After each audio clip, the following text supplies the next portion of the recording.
Hey, it's Dominic D'Angelo. It's Rumor and Innuendo. It's Friday, TGIF, everyone, and it's Royal Rumble weekend. I'm here with Mr. Robert Karplis, WD Creative underscore ish. Robert, you got the right link, right?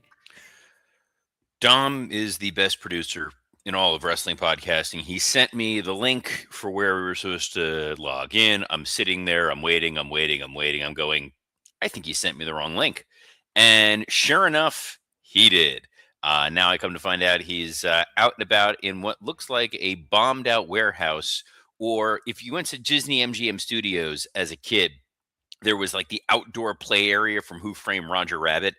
That's what that looks like right behind you, Dom. But because you're in there, it's going to be high quality audience. Let's say hi to the folks who are joining us here live. So if I do a lot of the talking, we'll all know why. Wanna Breeze says, "Hello, R and I. If Drew Carey shows up in the Rumble, you know Cody's winning it." Okay. Cleveland Um, rocks. Yeah, That's a look, great of all pick. the celebrities who were in the Royal Rumble, Drew Carey was definitely one of them. Wrestling Old Head says, "Good after morning, R and I. Robert, give us the scoop on BRCW's Steve Macklin. Is he showing up at the Riyadh Rumble or is he all elite? I can confirm right here, right now, Steve Macklin will be defending his BRCW World Heavyweight title against Matt Taven at our next show. That is a main event anywhere in the world. That'll be taking Headliner. place Sunday, March 1st at Birthday Bash. It's a dream match for me. I'm super excited. And I don't know what's going on with that. I've seen some texts and tweets and whatever back and forth about this. If AEW, or no, sorry, if TNA in any way, shape, or form is genuinely not moving forward with Steve Macklin, I give up on that organization. Dude It is is a head he scratcher. look, Macklin sucks, but he is a world class performer. But a consummate heel through and through. Cammy Star says after morning, so it'd be hilarious. AAA finish. You throw a bucket of ice water on Mr. Iguana. He falls in an easy pin. I like that. That's quite good. Giant 4 foot iguana froze outside of my window. Was lying on the floor for a while. The landscaper didn't know what was going on. Went to go move that sucker. That dude woke up, bolted off. Well, you got Tremendous. you got to live that way. Dre Good Owen for the says, iguana. "Hello, R and I. Let's enjoy a Miller High Life while watching the Rumble tomorrow." That's a good callback to on Working Stiff talked about drinking Miller High Life and eating Pizza Hut. First beer I ever had was a Miller High Life. That was your first beer. First beer, playing poker in the dorm rooms, underage, Um, everybody. I don't remember my first beer was it was something in high school. I don't remember exactly what it was. In college, it was a lot of Natty Light or Bush Light. Oh yeah, That Bush was Light. the in Gainesville, like our super premium. I remember when it came to town, Pabst Blue Ribbon, my junior year, first started being available, and people lined up for this. Like this was like Magnolia Bakery in New York, circa like Sex in the City time. Like this was insane. The demand for PBR. I still Did you? enjoy it. I liked the High Life for quite a while. Not what I I did drink too. anymore. Did you guys have American Light down there? You remember that? I have no idea what that is. American Light. That was like bottom of the barrel light beer. No, the problem I've run into is the best beer I ever had was made out of a very small brewery in Conroe, Texas, and they no longer it was Southern Star Brewing made this beer. It was absolutely incredible, and there was a local place here. It was a gastropub that got it, and I can't get it anywhere else. It's very very upsetting. I enjoy. There's a local beer called Three Mavens that I'm a big fan Mavens. of. When in doubt, good with the Newcastle. Oh, okay. Willie Thornbrew Like says, that. "Okay, Robert, pick me a winner for the women's and men's Royal Rumble." Oh, we will. That's the plan today. Mr. Dre Owen says Mr. Iguana should win the Rumble. I wouldn't be We'll against that. we'll see. Michael Watson says the SWAT team to make their return in Saudi this weekend.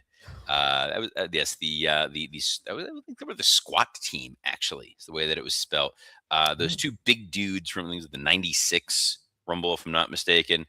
Um, and then I want one to at get. Breeze says, "Don't forget your 25 $1 bills to pay your friend for the Rumble." If you have not listened to this week's episode of Working Stiff, it is worth going out of your way just for some of the insane anecdotes that popped out of there. Cammy Star, all the way at the bottom, just dropped a Bud Ice reference. Fear of the Oh, Penguin. Bud Ice. We do. Oh, that I is look, that advertising worked on me as a kid, where I was like, "Oh, I gotta try Bud Ice," because the Penguin commercials were delightful. the frogs too. You couldn't beat the frogs. I also, well, but that was just for Budweiser. Bud Ice Mhm. was the Penguins. And then, like, there were so many ads when I was a kid for when Zima first came out. That was a big thing. Didn't know what it Yeah. was. Now I'm just like, Mhm. ugh. I had a One dude couple in Zimas. college in my fraternity, once we caught him drinking a Zima. Oh yeah. Never lived it down. Now, as civilized adults, we realized he had a genetic sensitivity to wheat and couldn't drink beer. Oh, oh.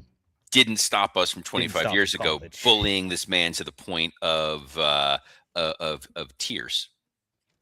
Well, that's the thing to do in college, though. It's where you learn, and you have to adapt to life. Wrestling Old Head says White Claw is the new Zima. I don't know about that. I don't. It's possible. I don't know. I don't know what Zima. I'm sure it was some sort of uh, entry point for people, and the only entry point that we're worried about are the 30 men and 30 women entering this year's Royal Rumble. SmackDown, I don't know. SmackDown already going on. I know it's taking place in Riyadh, It's a so good point. I didn't even consider that. How many hours ahead is Saudi Arabia from us? a lot. I also love that Tony Gong threw a who remembers Bartles and James? Oh, Dang. who's Bartles James? I don't remember that. It's another one of those none of those drinks. Death X Max X Matt asks, is it on now? I don't know. It'll air tonight at 8 p.m. on USA Network here in good Okay, old US of A. But SmackDown's gonna. Marcus, he could win the Rumble. My brother Marcus could win the Rumble.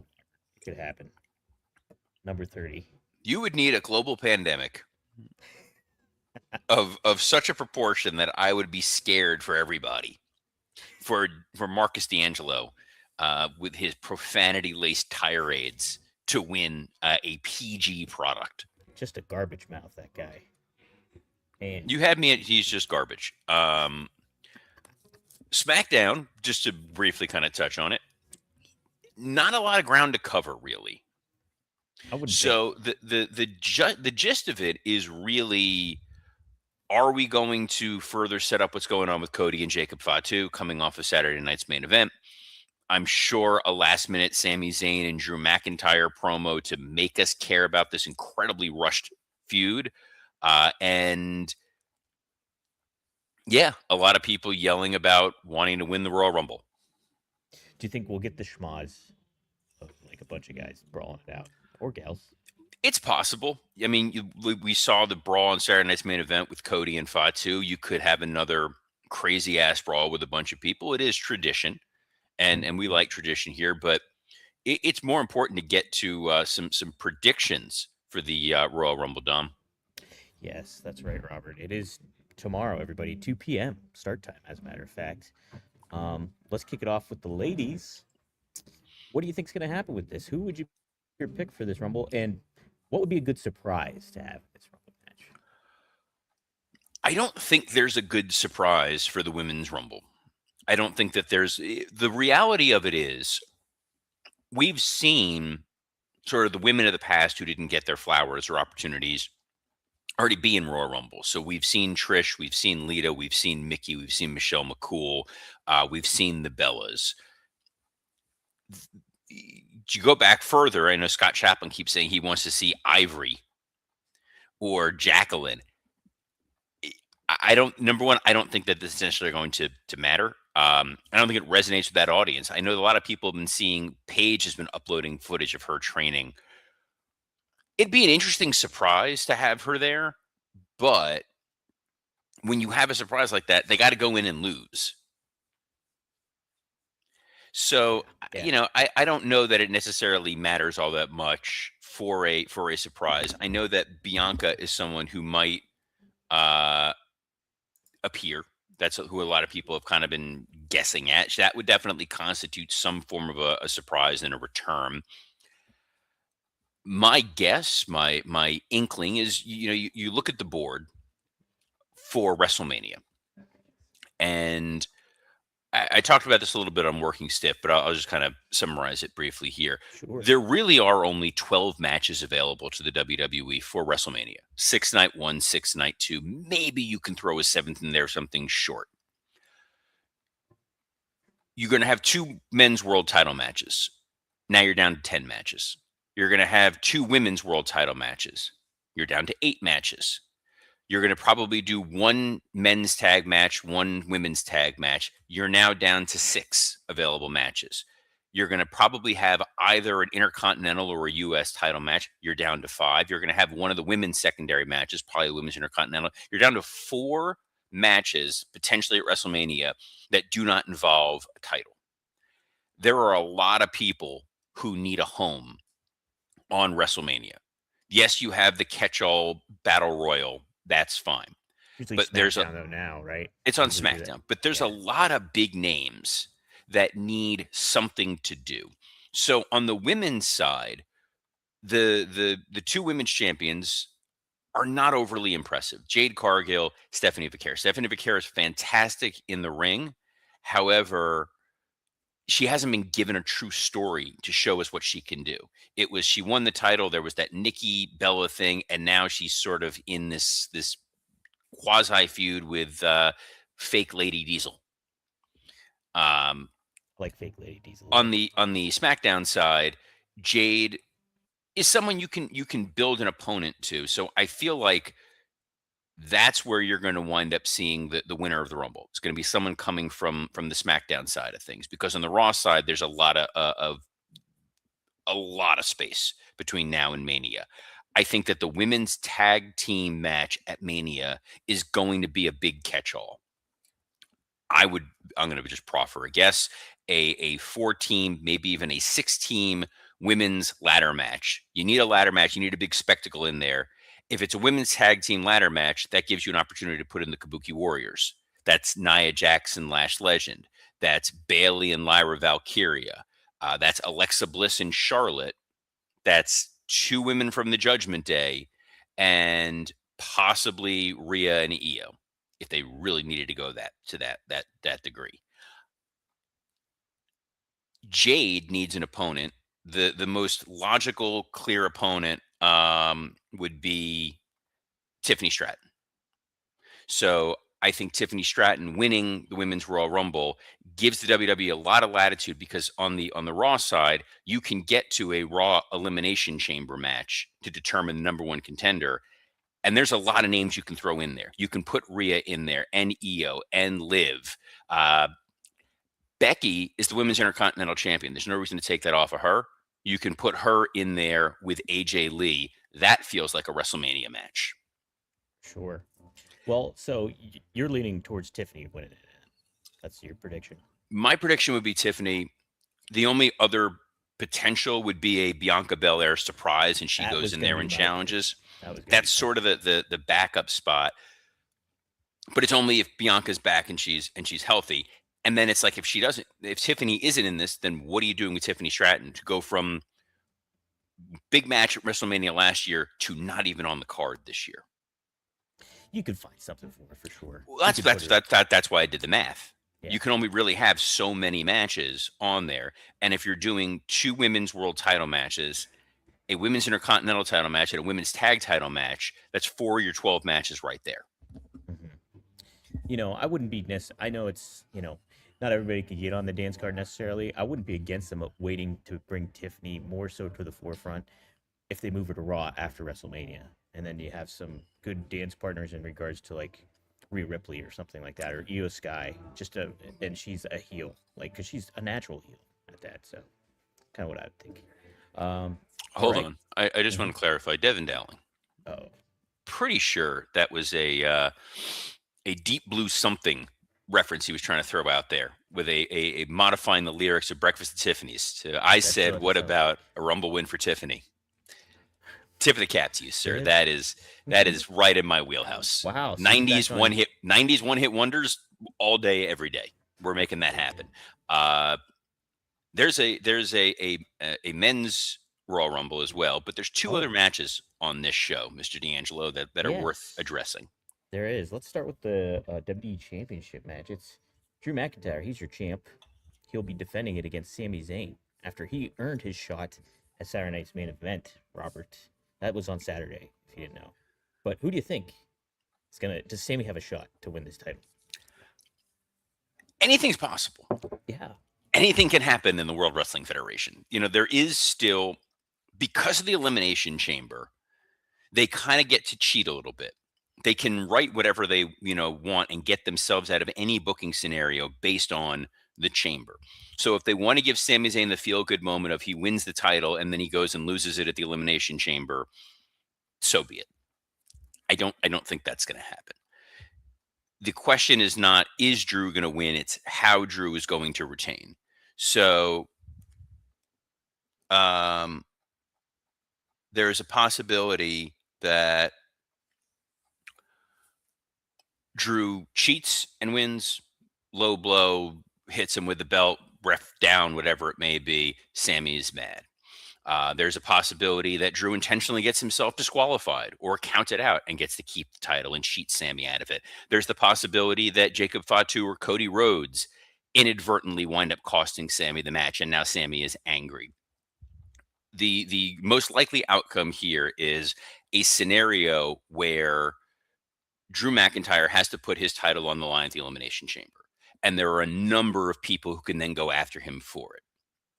So you could have a motivated, angry Sami Zayn. You've got Cody. You've got Jacob Fatu. You've got Randy Orton. You've got Trick Williams. That fills out a pretty good 6-person Elimination Chamber match. I think that's a fair take. Yeah, I could see them though. If they did put the title on Sammy, it would feel like a big deal, even though they haven't done the due diligence of hyping this up well enough, giving it enough time. Like that would kind of pay it off if they were to go that route. So I'd be interested because it would add another intriguing ripple as we go to WrestleMania if Sammy had the championship. So, and Drew got his flowers. Winning that championship. So I don't know. We'll see. If I had to make a pick, I would stick with Drew though too. So. All right. Another big match here, Robert. It's Gunther. He's got nothing to lose, but AJ Styles does. His career. Is this the final match we'll see of AJ Styles, Robert? Yes. Okay. How's that for short and to the point? I like it. The reality is, they've been leaning very heavily into it makes the most sense for AJ Styles to retire, and they may be trying to pull a swerve, bro, as your good friend, close personal acquaintance Vince Russo would say. Oh. The Nakamura mystery tweet that got deleted, the report that AJ Styles has filed trademark rights for his logo. But on the other hand, what is there left for AJ Styles to really accomplish in the WWE? He's retiring now because he doesn't want to wrestle long past his ability to be viable in the ring. He wants to be able to spend time with his family. He wants to be home. He wants to be healthy. He wants to enjoy his kids. He wants to enjoy his wife. He has long-term opportunities in WWE to work, whether it's in NXT or behind the scenes within WWE. If he doesn't retire here, if he beats Gunther, that means that the buildup of Gunther beating Goldberg and retiring him, beating John Cena and retiring him, but then AJ gets the win, it undercuts Gunther, who's already in sort of a precarious position with the audience. If Gunther retires AJ Styles here, and he goes on to be the number one contender to go against CM Punk, and Punk's narrative is, I'm the grizzled old vet. There's not that many of us left. You retired 3 of my, compatriots. the deck is stacked against me. And that's a ton of heel heat on Gunther, and that's a WrestleMania quality storyline. Okay, so I'm kind of with you. I think this is probably AJ's last match, but I guess the argument could be made. I don't know if we discuss this, and it leads into the next match that we're going to talk about. Could Gunther win the Rumble, and then all that's him losing to AJ is washed away in certain ways So as a I viewpoint. believe because I've heard this, that the stipulation is if AJ wins, I think he gets Gunther's spot in the Rumble. Oh, is that true? I feel like I heard them say this. I'm double checking on the Wikipedia gimmick if that was in fact the stipulation. Mm. I don't know. I thought that may have been the case, but the other part of this that I feel like gives a little bit of a saving grace, and I talked about this with Scott, was we know AJ's finisher is the calf crusher. If he gets this into Gunther and wears him down and wears him down and wears him down, and somehow Gunther wins, but he's not 100% in the Rumble. And the reason why Gunther ultimately winds up getting eliminated is because of the injury to his calf. It's a little bit of a moral victory for AJ Styles. Yeah. Hmm. I guess, but I'll lock my final prediction in for this match. I will say AJ Styles. I think they're swerving us all, bro. I'm going my buddy Vince Russo route, swerving us all. AJ's gonna beat Gunther, and It not just, saying it's the right move to make. I'm not saying it's the right move. It's just, it's like, then what is there? Like I'm with you. what's next? I'm with you. We saw AJ have a great match with Cody. We saw AJ have a great match with Cena. He had a great match with Nakamura. He got the match with Punk in a WWE ring, which was the one dream match in WWE we didn't really have. There really is nothing left. And I feel like if you want to make the most impact for your retirement, this is it. It's certainly a different horse of a different color because we've got the huge farewell tour with Cena we just experienced. So if this gets cut short for AJ, I like that whole dynamic of it all. It makes AJ's retirement feel more impactful in a lot of ways. I think too at the same time. So Fantasy Booker T, I know you like HBK, but he is not wrestling again. Well, no. He thinks that HBK and AJ is a dream match. Yes. Sean ain't getting in the ring again. Sean, I think no, he it's learned just his not lesson happening. after Saudi. There's no upside to it. And he just had surgery too. So Men's Rumble. Men's Rumble. All right. I'll ask you the same way I asked the earlier match. Who do you think is going to win, and what's going to be a surprise, if any? I think one of the 30 men are going to win. Good job. I think surprise is tough. The concept of the surprise in a Royal Rumble match for years was a wrestler we hadn't seen in a while. Hey, look, they're making a random one-off appearance. Here's Tatanka. Here's the Honky Tonk Man. Here's the Godfather. Here's Val Venus. Gold Dust was a surprise a couple times. One of my favorite surprises was, I think it was 04 when it was Mr. Perfect. That was my favorite too. I think that was 01 actually, Robert. Was it? No, it was when it was. Oh, Or it was 02, whenever because they had to he play came right back. from hell. NWO came Yeah, back. NWO yeah. came back the next pay-per-view. So there really aren't a lot of guys who fit that mold anymore, who are bygone talents that we haven't seen in a long time, who can still go and contribute. We've seen Booker T do it several times. Maybe Diamond Dallas Page, but what does that really get you for that qualification of a surprise? You're not going to debut Hobbs in Saudi Arabia simply because I don't think that audience is going to have an awareness of who this guy is. I think they're going to see him and it's going to be like, okay, there's this guy. We don't know who it is. Wait, is that Obafemi, who we've been seeing video packages for? Like, you run that issue of a more casual fan not knowing what the hell's going on. Jericho in the Rumble doesn't mean a whole lot. I think it does. I think if he's returning, you make that a big moment. And whoever Jericho's opponent is at WrestleMania, that is one of the 4, random matches. And then whoever he debuts against. I thought Brock was going to be a surprise. They've announced Brock. The only surprise that I could theoretically think of that may matter to the Saudi audience would be Jeff Hardy. Which would be a great one, I think. But I guess how I think about it too is WWE's been more about the immediate. They haven't been really long term planning things in a lot of ways. So I could just see them, hey, we're going to satiate the Saudi audience with a big surprise. Who's bigger than bringing back a name like Chris Jericho? And, I don't think it would be, again, in the same terms of like the previous match, I don't think it would be the right move to make, but I think it might be the move they're going to go with, anyways, as a surprise. But who do you think's going to win? I mean, there's really only four potential names who could win the Royal Rumble convincingly. It's there's Cody Rhodes, Gunther, Brock Lesnar, Roman Reigns. I don't think it's going to be Cody. I think Cody is going to be part of the Elimination Chamber match.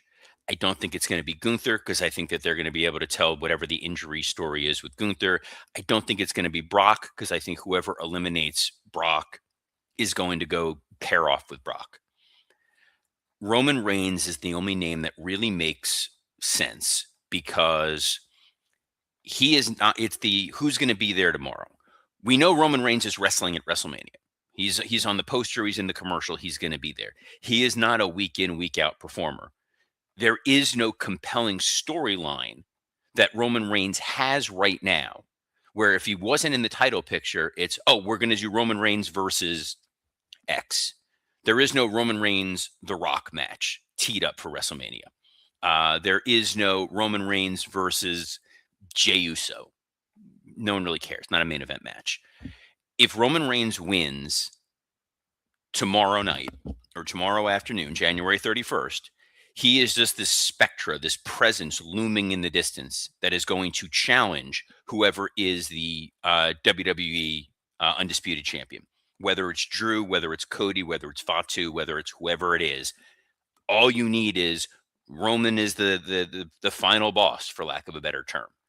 So you get a lot of mileage out of one match with Roman Reigns versus him being on TV every single week going into WrestleMania. And he doesn't need a story. His story is, I was the tribal chief. I was the head of the table. I was the undisputed champion. I want that back. That's all you need. I think he is probably the most convincing one, especially with all that set up. Um, yeah, I guess I could see them making a play for Cody as well, being the third three-time person again, like Austin, and that's part of his story, and maybe pushing him more towards a heelish side of things, as we've kind of been they've maybe been hitting at. So I'll go with Cody just to be different, but I'm kind of with you too on the Roman aspect. I still think we get to Cody Roman. I just think this is the clearest path to it. Um, the other kind of minor piece of intrigue that they have not really fully addressed is, Jacob Fatu got attacked. Drew has been adamant that it's not him. As a heel, it Mhm. would get a lot of leverage him to say, yeah, it was me. So was there someone else who attacked Jacob Fatu? And was it Sami Zayn? Ooh, I yeah. think if Sami loses here, I think there is a path to Sami potentially turning heel, or I think the other long-term option, because they've been playing with it a lot, is Cody turns heel at Mania. Yeah. I think that Cody losing the title, clawing to win it back, that desperation to remain champion, and then he cheats to beat Roman Reigns to retain the title, and we're off to the races. And we will be off to the races and back on Monday to talk all the fallout of Royal Rumble. So you want to be here Monday at noon Eastern on a plethora of platforms, including the WWE Creative _ISH X account, the at Dominic D'Angelo X account, the at SE Scoops X account, and on YouTube on Rumor and Innuendo, ad-free shows, and podcast heat. Dom, even though you sent me the wrong link and you tried to banish me to Riyadh, you're still the best producer in all of wrestling podcasting. So on behalf of the man who is manning a bombed out shelter somewhere, Dominic D'Angelo, I'm Robert Karpolis. Best of luck in your future endeavors. I'm in Saudi, everybody, and so is my brother Marcus, and he's gonna win. Kayfabe.